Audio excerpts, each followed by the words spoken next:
Assalamualaikum warahmatullahi wabarakatuh. Dari lubuk hati yang paling dalam, saya menyampaikan permohonan maaf kepada Opung Parbelak dan segenap subscribernya, segenap pecinta channelnya. Karena setelah saya amati, setelah saya cermati dengan teliti, ternyata rancangan undang-undang perampasan aset, rancangan undang-undang yang sangat diidamkan oleh Pak Jokowi ini memang benar-benar telah dibahas di DPR.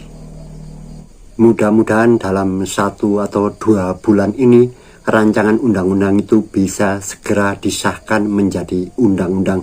Apalagi jika nanti Pak Supratman, Menteri Hukum ini akan meminta Pak Prabowo ketika kembali ke Indonesia untuk membuatkan surpres surat presiden kepada DPR agar segera membahas rancangan undang-undang perampasan aset ini. Jadi meskipun RUU perampasan aset ini tidak masuk ke dalam prolegnas prioritas tahun 2025, tetapi rancangan undang-undang perampasan aset ini telah masuk ke dalam prolegnas jangka menengah tahun 2025 sampai 2029. Meskipun dalam pembahasannya sangat alot, begitu banyak pendapat yang menginginkan perubahan nomenklatur, menginginkan perubahan untuk mengganti namanya, dan juga ada kemungkinan rancangan undang-undang ini tidak perlu dibahas karena sudah ada pasal-pasalnya termaktub di undang-undang yang sudah ada, seperti Undang-Undang Tipikor, Undang-Undang TPPU, Tindak Pidana Pencucian Uang. Jadi masih dikaji dengan sangat teliti, sangat cermat oleh para ahli-ahli agar undang-undang ini tidak saling tumpang tindih dengan undang-undang yang ada dan juga tidak bertentangan dengan asas hukum yang dianut oleh hukum Indonesia. Sehingga kelihatan sekali rancangan undang-undang ini mendapatkan atensi yang luar biasa dari pemerintah dan juga DPR. Jadi sangat intens sekali untuk dibahas, untuk dicermati, untuk dikaji. Tentunya apabila rancangan undang-undang ini bisa disahkan oleh DPR untuk menjadi undang-undang, maka diharapkan tindak pidana korupsi itu semakin minim karena ancamannya juga meliputi perampasan aset. Tentunya ini sangat mengkhawatirkan apalagi bila ada kemungkinan untuk undang-undang ini berlakunya surut. Jadi kemarin para koruptor yang sudah mendapatkan hukuman bisa jadi diusut lagi untuk dirampas asetnya. Tentunya ini sangat mengkhawatirkan bagi para pemimpin partai, terutama partai-partai yang banyak kadernya itu ada di dalam pemerintahan. Tentunya ya siapa yang partai berkuasa, partai yang berkoalisi dengan pemerintah tentunya merasa sangat terancam. Ya karena menurut saya tidak ada satupun yang bebas dari adanya dugaan korupsi ini. Ya tentu saja ini tidak untuk partainya, hanya ada oknum-oknumnya saja yang melakukan tindakan itu. Tentu saja hal itu tidak serta-merta kita menjudgment partai itu adalah sarang koruptor. Jadi harapan saya sebagai masyarakat biasa ini, semoga rancangan undang-undang yang menjadi dambaan Pak Jokowi ini beserta satu undang-undang lagi, yaitu Undang-Undang Pembatasan Uang Kartal ini segera bisa disahkan menjadi undang-undang. Oke, mungkin beritanya cukup sampai di sini, tetapi apakah Anda tidak mendapatkan kejanggalan? Jadi berita yang saya sampaikan di atas tadi memang benar, teman-teman. Apa yang disampaikan oleh Opung Parbelak itu juga benar. Kalau dari sisi mana melihatnya. Kalau kita melihatnya bahwa rancangan undang-undang perampasan aset ini sedang dibahas di DPR, itu sangat benar. Tetapi pengertian dibahas itu Anda harusnya lebih teliti. Kalau disampaikan Opung Parbelak itu akan segera banyak koruptor masuk ke dalam jeruji tahanan, dan siap-siap siapa partai yang banyak koruptornya. Kalian tahu berita terbaru? Tapi jangan kasih tahu ya sama koruptor ya. RUU perampasan aset sedang dibahas di parlemen. manusia-manusia koruptor. Kita akan lihat sebentar lagi di kerangkeng kedua. Dan kita akan lihat dari partai mana paling banyak. Itu artinya Anda memahami bahwa rancangan undang-undang perampasan aset ini sedang dibahas untuk disahkan menjadi undang-undang. Faktanya kan tidak begitu. Jadi rancangan undang-undang perampasan aset ini memang sedang dibahas, tapi bukan dibahas untuk mengesahkan. Anda ketipu lagi hari ini. Dengan narasi yang saya berikan, dengan penuh keyakinan Anda tertipu dengan fakta-fakta yang saya sampaikan. Fakta-fakta ngawur. Nggak ngawur, itu fakta betulan yang saya sampaikan. Jadi rancangan undang-undang ini Senin dan Selasa kemarin sudah mendapatkan atensi banyak pihak, dari pemerintah juga dari para anggota DPR. Jadi para anggota DPR terutama dari Balik itu yang paling sibuk. Nanti saya putarkan videonya di belakang, yaitu dari politisi Nasdem itu mencermati bahwa undang-undang ini nantinya perlu dirubah nomenklaturnya, perlu diteliti lebih dalam oleh para ahli-ahlinya, karena ditakutkan nanti undang-undang ini overlapping, tabrakan dengan undang-undang yang sudah ada, yaitu seperti undang-undang Tipikor atau undang-undang TPPU, tindak pidana pencucian uang. Nanti akan dicermati pasal-pasal itu dan ada kemungkinan tidak perlu menciptakan undang-undang baru lagi, undang-undang perampasan aset ini, karena sangat bisa jadi undang-undang ini tidak perlu dibahas lagi karena kemungkinan pasal-pasalnya sudah termaktub di dalam undang-undang yang sudah ada. Bahkan ini yang perancangnya, yang menginisiasi Pak Yunus Husein, yaitu beliau menjabat sebagai kepala PPATK tahun 2002 sampai 2011. Beliau itu sangat marah kepada Ahmad Doli Kurnia yang sepertinya sangat menghambat rancangan undang-undang ini disahkan menjadi undang-undang. Ahmad Doli Kurnia menyebut kemungkinan ini tidak cocok dengan asas hukum yang dianut oleh hukum Indonesia ini, seperti saya nggak paham juga Anglo-Saxon Common Law atau jenis-jenis undang-undang apapun yang mungkin ada hubungannya berkaitan dengan pembuktian terbalik dan sebagainya. Itu masalah hukum, itu sangat jelas dibantah oleh Pak Yunus Husein bahwa dulu PPATK itu sudah melakukan studi banding ke negara-negara manapun yang berbeda mazhab hukumnya, agamanya begitu, mazhab hukumnya yang berbeda-beda, sudah ke Inggris, sudah ke Australia, sudah ke Amerika, ke negara Anglo-Saxon. Jadi nggak perlu lagi Ahmad Doli Kurnia ini berkelit mau buang-buang duit lagi untuk mengadakan studi banding, mengkaji lagi. Ini sudah tinggal dibahas, tinggal dibuatkan turunannya, kata beliau. Kenapa masih diulet-ulet, masih dibulet-bulet? Kalau Anda tidak percaya, nanti mudah-mudahan tidak kena copyright, saya putarkan videonya. Intinya yang saya sampaikan, Anda jangan mudah terprovokasi oleh berita-berita yang hanya mengambil sepotong, ya kan, padahal esensi beritanya sebenarnya tidak itu. Jadi saya sama sekali bukan ikut gembira ya bahwa tidak masuk dalam prolegnas 2025, ya sedih, tetapi yang ingin saya tunjukkan pada Anda, marilah kita itu berpikir kritis. Jadi ini kesempatan bagi kita untuk mengkritisi pemerintah dan juga anggota DPR yang sepertinya bisa jadi nanti akan kucing-kucingan.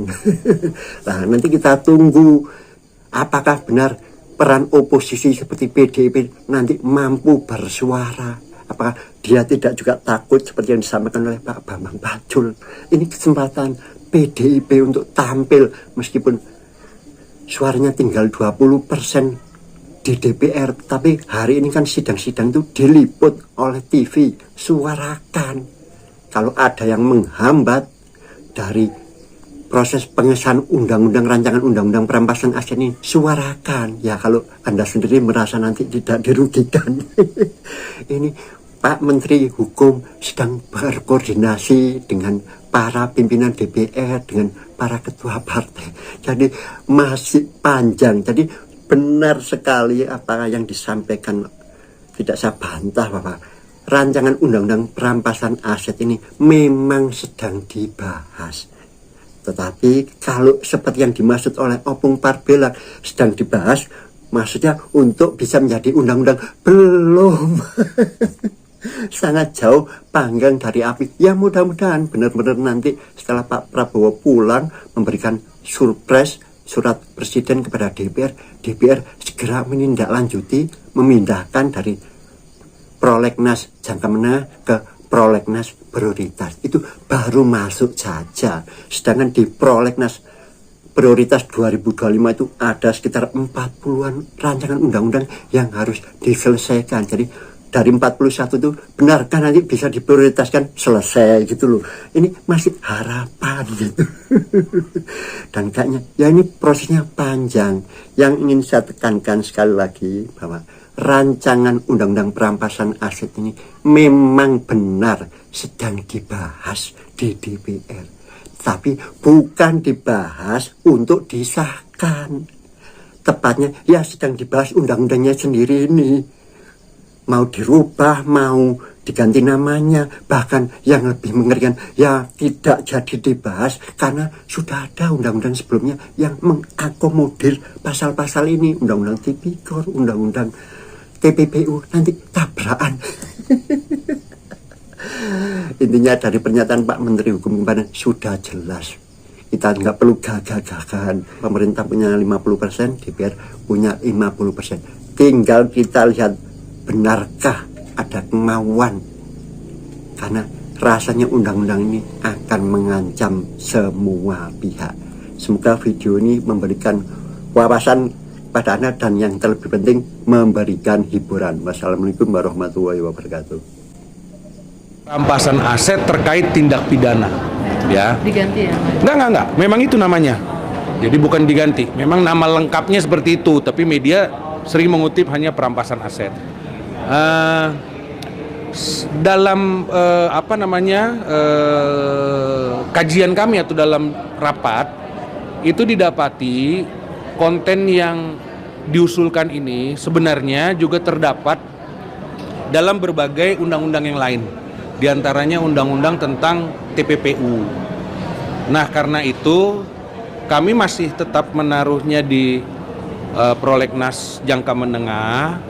Mungkin dalam waktu dekat kami akan minta kepada badan keahlian untuk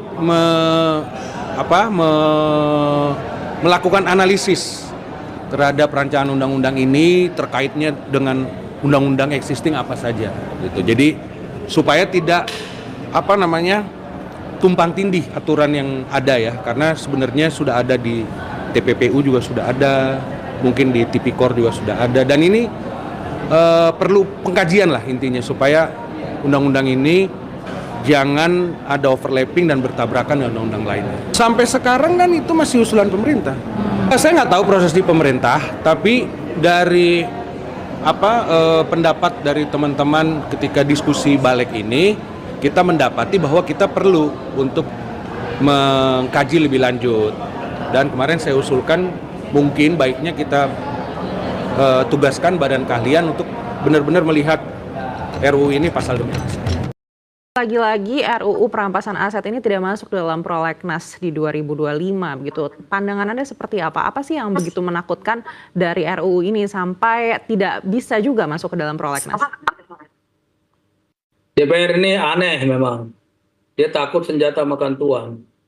Kalau dibilang nggak cocok sama sistem kita yang civil law, itu mereka nggak ngerti, termasuk Doli Kurnia nggak mengerti. Kita waktu nyusun undang-undang sudah studi banding ke Perancis, ke Belanda. Itu civil law sama dengan Indonesia. Kita undang ahli dari Swiss, dari Kolombia, itu civil law juga. Lalu mana yang kita nggak pakai? Nggak sesuai civil law, kita mengundang orang dari civil law, kita berkunjung ke sana, lain kita berkunjung ke Australia, ke Amerika. Udah kita kombinasikan. Mereka nggak ngerti, kita udah ke Perancis, ke Belanda, kita undang Kolombia yang civil law juga yang banyak mengejar aset-aset narkotik, dari gembong-gembong narkotik di situ, dari Switzerland yang civil law juga kita undang kemari. Apalagi studi banding yang perlu dilakukan. DPR sendiri sudah studi banding ke Amerika tahun lalu. Dan pada waktu RUU ini diserahkan ke DPR, mungkin 2 tahun lalu, kenapa nggak dibacakan saja di sidang pleno DPR paripurna? Dimulailah pembahasan. Sudah di bolanya di DPR, nggak pernah dibaca, Pak. Sekian lama dibiarkan saya, nggak pernah dimulai pembahasan. Seharusnya DPR mempercepat pembahasan, bukan menunda-nunda, buang-buang bola seperti ini. Jadi aneh malah. Kita udah studi banding kemana-mana, pakai sipil law, common law dibilang belum sempurna. Sudah semua itu. Dari tahun 2008 itu udah lama sekali. Baik, apakah ini Jadi menurut ada Bapak sesuatu yang aneh. merupakan gejala memang masih lemahnya komitmen dari DPR dan juga pemerintah terkait dengan pemberantasan korupsi di dalam negeri?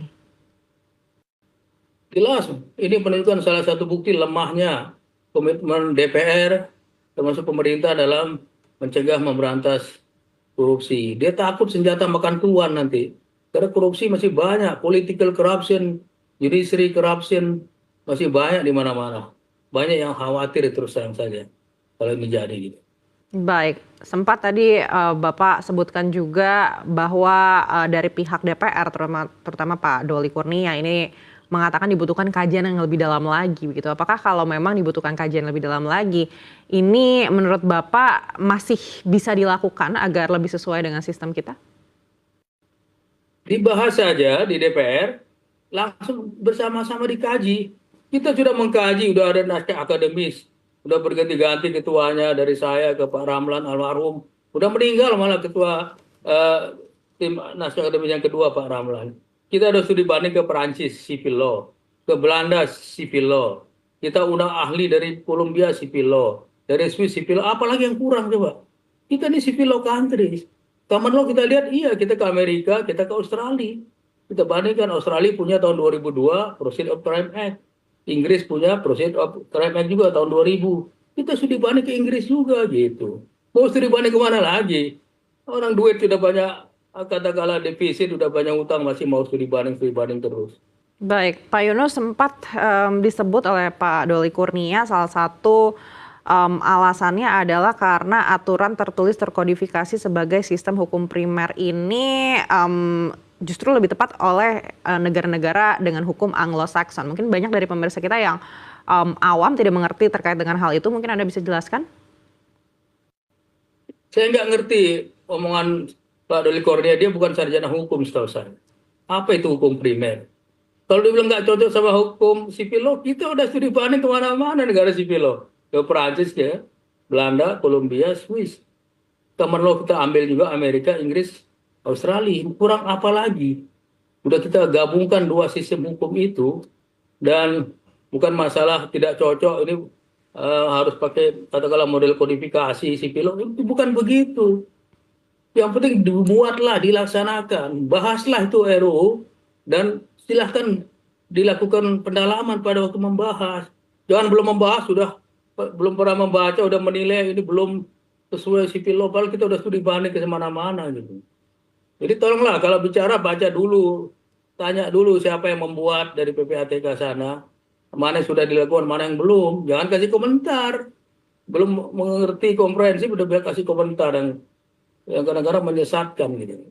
Baik, mungkin yang diminta ini adalah juga pembuatan aturan turunan yang lebih rinci dengan adanya Undang-Undang Perampasan Aset ini. Apakah menurut Bapak ini juga perlu ditelaah lebih lanjut sehingga disiapkan semuanya sampai aturan turunannya? Perlu disiapkan terutama hukum acara. Karena ini terkait perampasan aset-aset tindak pidana yang undang-undang ini mencantumkan hukum acara juga ya. Tapi perlu juga dibuat hukum acara pelaksanaan ya. Hukum acara itu idealnya betulnya undang-undang juga. Kalau bisa dimasukkan di undang-undang ini, kalau seandainya misalnya tidak sempat, kalau dalam keadaan emergensi mungkin bisa dalam bentuk peraturan Mahkamah Agung. Jadi hukum acara yang sangat diperlukan ini.